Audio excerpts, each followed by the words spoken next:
Hello and welcome to day 5 of the 10-day Freedom Plan blog challenge. So today's instructions from Natalie are to talk about setting up for success, and she mentions 3 things that are her recommendations for setting yourself up for success. So number 1 is to find an undisturbed place to work.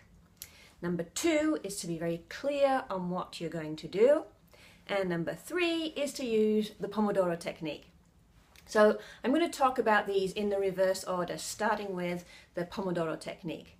So if you don't know the Pomodoro technique, it basically means that you use a timer, you work for 25 minutes, and then you take a 5-minute break, and then another 25 minutes and a 5-minute break. And you can adjust the times depending on your preferences, but the important thing is to take that break. And I love this system. I struggled with it to start with because what would happen was the timer would go off and I would think, oh, I'll just finish what I'm doing, and then I would find myself 2 hours later I still hadn't taken the break. But I managed to start getting some success with it by doing group Pomodoro sessions, and by doing that, having that accountability of we all need to finish after the 25 minutes, that really helped.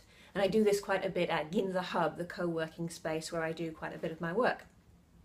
So the second one is being clear on what you want to do. And I'm having a lot more success with this one recently, because in the past I would have heaps and heaps of to-dos and kind of overwhelm myself. But now I use Trello, which is a great tool where you can visually, you can see the tasks that you have to do, you can move them around. So I have one list in Trello that is my hooray for today, my things that I want to get done, and I limit that to 3 things. And then I have the upcoming projects, and then I have the someday maybe projects, so that I'm not overwhelmed with this massive great list of to-dos. And I'm getting a lot better at that. As I mentioned before, I still have a tendency to take on too much, so sometimes the Trello gets a little bit overloaded, but I then have to discipline myself to move things into the other lists. And the third one is about finding an undisturbed place to do your work and to focus. And this one I do well at with when I go to Ginza Hub, and I can focus on my work there. I can also talk with other entrepreneurs. If you're in Tokyo looking for a workspace, I recommend it. Also, the owner, Rob, makes fantastic coffee.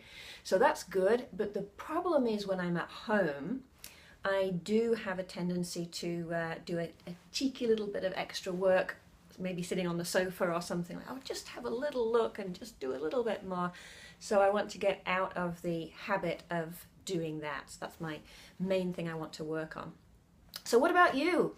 And you know, even if you're not working, you're not an entrepreneur working in your own business, at your company, what's the situation there? Would it help to have a conversation with your colleagues, with your manager, and talk about the benefits of maybe being able to focus on your work a little bit more, have a bit less distractions?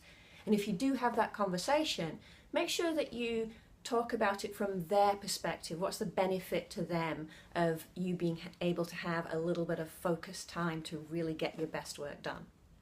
Hope this has been helpful for you, and come back and see what's happening in day 6.